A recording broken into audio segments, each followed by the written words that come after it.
ही लस्सी बनवण्यासाठी काय काय लागेल बरं? फार काही नाही, अगदी मोजकंच साहित्य लागतं. आणि सगळ्यात भारी गोष्ट म्हणजे हे सगळं आपल्या स्वयंपाकघरात अगदी आरामात सापडतं. चला बघूया. तर आपल्याला मुख्य करून फक्त 4 गोष्टी लागतील. सगळ्यात आधी 2 कप ताजं घट्ट दही. शक्यतो थंडगार असेल तर उत्तमच. मग चवीप्रमाणे म्हणजे साधारण 3-4 चमचे साखर. त्यानंतर अर्धा कप पाणी किंवा दूध. आणि हो, छान सुगंधासाठी चिमूटभर वेलची पूड. बघा, आहे की नाही सोपं? साहित्य सगळं जमलंय. मग आता उशीर कशाला? चला तर मग लगेच कामाला लागूया आणि ही मस्त लस्सी बनवायला सुरुवात करूया. सुरुवात तर अगदीच सोपी आहे. सगळ्यात आधी एका मोठ्या भांड्यात दही घ्या. आता त्यात साखर टाका आणि रवीने किंवा विस्कने चांगलं घुसळून घ्या.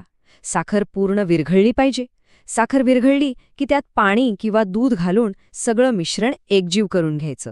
झाला, आपल्या लस्सीचा बेस तयार. आता खरी मजा आहे.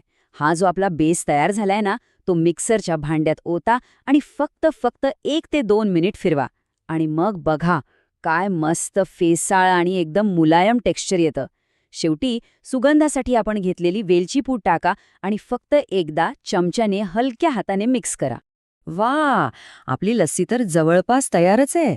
पण थांबा, तिला आणखी खास बनवण्यासाठी काही छोट्या छोट्या टिप्स आहेत.